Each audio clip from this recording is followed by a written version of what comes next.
ஆண்டவராக இயேசு கிறிஸ்துவின் நாமத்தில் என் அன்பின் வாழ்த்துக்கள். இந்த காலை ஆராதனையில் இந்த காலை தியானத்திற்காக நான் தெரிந்து கொள்கிற வேத வசனம்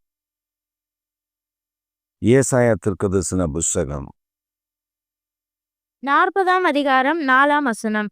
பள்ளமெல்லாம் உயர்த்தப்பட்டு சகல மலையும் குன்றும் தாழ்த்தப்பட்டு கோணலானவை செவ்வையாகி கரடுமுரடானவை சமமாட்டும் என்றும்.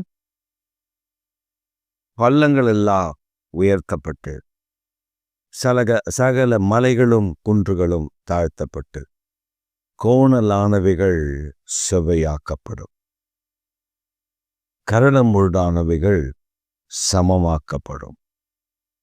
ஆண்டவருடைய வார்த்தையை கூப்பிட்டு சொல் என்று கர்த்தர் ஏசாயாவுக்கு ஒரு சத்தத்தை தொனிக்க பண்ணுகிறார். அவர் சொல்லும்போது சொல்றாரு, வனாந்திரத்துல கூப்பிடுகிறவனுடைய சத்தம். ஆண்டவருடைய சத்தம் நமக்குள்ளே தொனிக்கும் பொழுது நம்முடைய பள்ளங்கள் உயர்த்தப்படும். நமக்கு விரோதமாக இருக்கிற மலைகளும் குன்றுகளும் தாழ்த்தப்படும், கோணலானவைகள் செவ்வையாகும், கரடு முரடானவைகள் சமமாக்கப்படும். பரிசுத்தமுள்ள தேவனாகிய கர்த்தர் அதை செய்ய வல்லமை உடையவர் என்பதைத்தான் இந்த வேத பகுதி நமக்கு சுட்டி காட்டுகிறது. வனாந்திரத்துல கூப்பிடுகிறவனுடைய சத்தம், வனாந்திரத்துல கூப்பிடுகிறவனுடைய சத்தம் எப்படி இருக்கிறது? அந்த சத்தம் எப்படி உயிர்ப்பிக்கிறது? ஆண்டவருடைய வார்த்தை புறப்பட்டு வரும்பொழுது ஒரு மனிதனை எப்படி பலனடைய செய்கிறது? ஒன்றுமில்லாமல் எப்படி மாற்றுகிறது? அதனால்தான் கர்த்தருடைய வார்த்தைக்கு இருபுறமும் கருக்குள்ள பட்டயம் என்று வேதம் நமக்கு கற்றுக் கொடுக்கிறது. இந்த இருபுறமும் கருக்குள்ள பட்டயம் என்பது ஒரு பக்கத்தில் நன்மையானவைகளை கொடுத்தாலும் இன்னொரு பக்கத்தில் நியாய தீர்ப்பை கட்டளையிடுகிறதுமாய் இருக்கிறது. அதனாலதான் வேதத்துல சொல்லப்பட்டிருக்கிறது, நியாய தீர்ப்பு என் வீட்டில் என் சபையில் அங்கே துவங்கும் என்பதாக. ஆண்டவருடைய வார்த்தை ஒரு செழிப்பு, ஒரு ஆசீர்வாதம், ஒரு நன்மை, ஒரு மேன்மை, ஒரு உயர்வு, சகல நன்மைகளையும் அது கொடுத்தாலும் துன்மார்க்கருக்கு அப்படி அல்ல.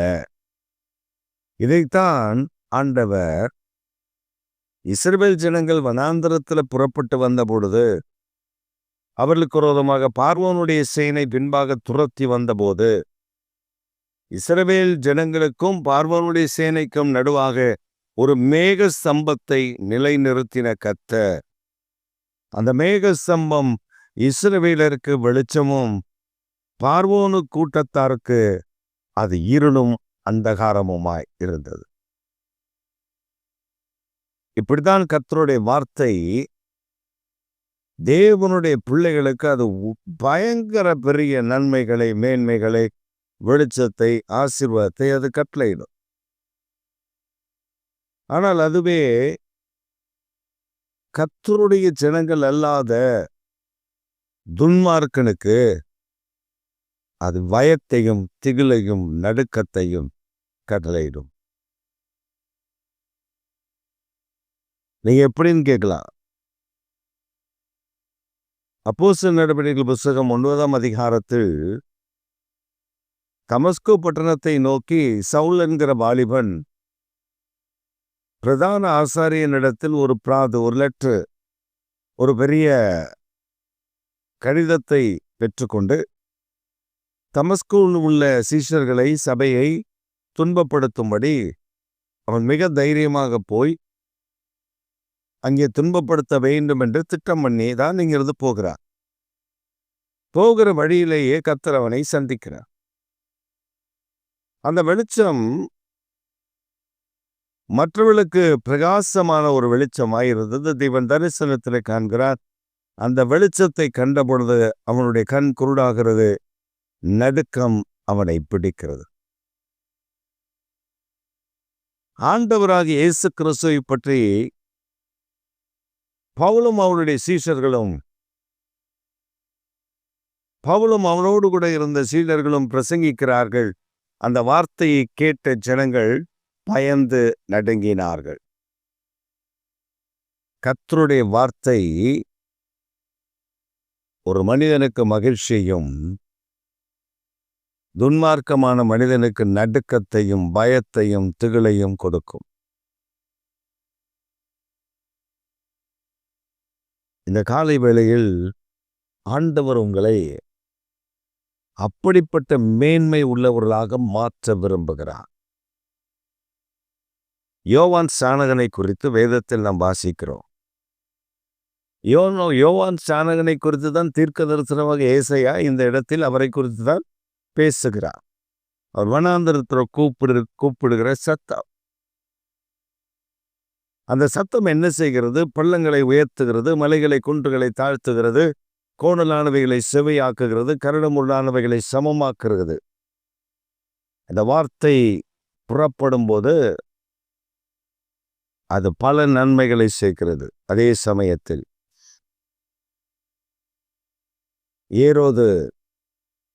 ஏரோதை குறித்து யோவான் ஸ்நானகன் சொன்னதான தீர்க்க தரிசனம்,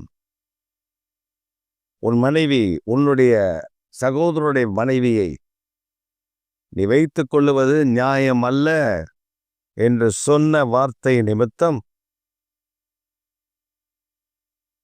யோவான் ஸ்நானகன் சிறை சேதம் பண்ணப்பட்டார். அவனுக்கு அந்த வார்த்தை பயத்தையும், நடுக்கத்தையும், திகிலையும் உண்டு பண்ணினது. அவனுக்கு அந்த வார்த்தை அப்படிப்பட்ட பயத்தை கொண்டு வந்தது. நாம் கர்த்தருடைய பிள்ளைகள். நமக்குள்ளே ஆண்டவர் வைத்திருக்கிற அவருடைய வார்த்தை இயேசு கிறிஸ்து என்ற வார்த்தை. இயேசு கிறிஸ்து என்ற இரட்சகரை குறித்து நாம் பிரசங்கிக்கும் பொழுது மற்றவர்களுக்கு இப்படித்தான் பயத்தை பிடிக்கப்படும். அவர்களுக்குள் ஒரு பய உணர்வை கர்த்தர் கட்டளையிடும்.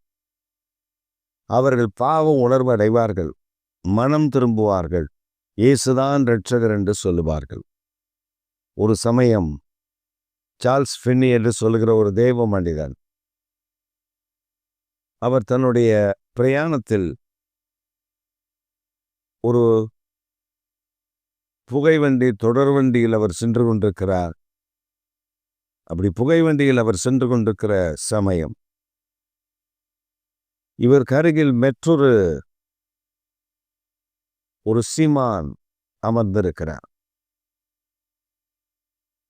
இவர் ஒரு நியூஸ் பேப்பரை கையில் வைத்து வாசித்து கொண்டு போகிறார். அந்த சீமான் இவரையே பார்க்கிறார். இவர் படிப்பதில் கவனமாக இருக்கிறார். அவர் பார்த்தார், இந்த மனிதன் ஏதோ ஒரு புக் எடுத்து வாசிக்கிறார், இந்த நியூஸ் பேப்பர் கிடைச்சது அதை வாசிக்கிறார், மறுபடியும் ஒரு புக் வச்சுட்டு அதை வாசிக்கிறார். இந்த தொடர்வண்டி பிரயாணத்தில், இந்த புகைவண்டி பிரயாணத்தில் இவன் அருகில் உட்கார்ந்து பேசாமல் வருகிறானே என்று சொல்லி அவரை சீண்டிக் கொண்டே இருந்தார்.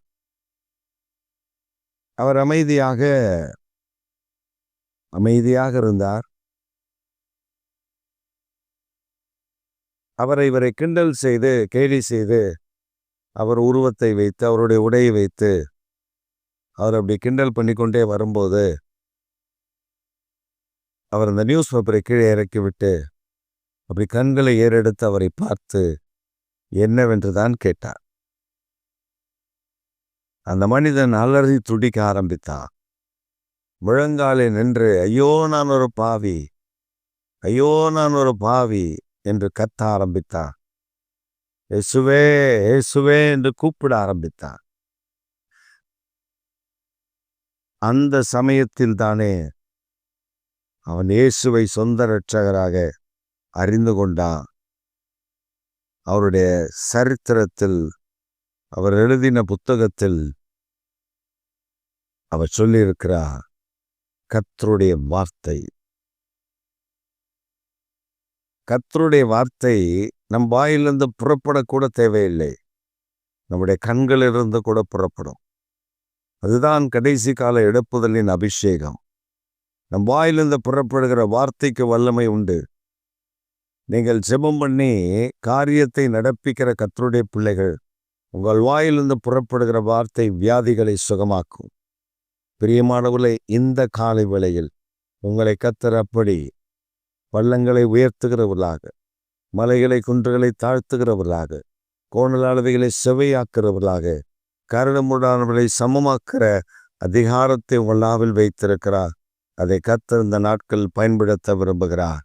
அதற்கு ஆயத்தப்படுங்கள், ஜெபம் பண்ணுங்கள். கர்த்தர் உங்களை கொண்டு பெரிய பலத்த கிரிகளை செய்து ஆசீர்வதிப்பாராக. ஆமென், ஆமென்.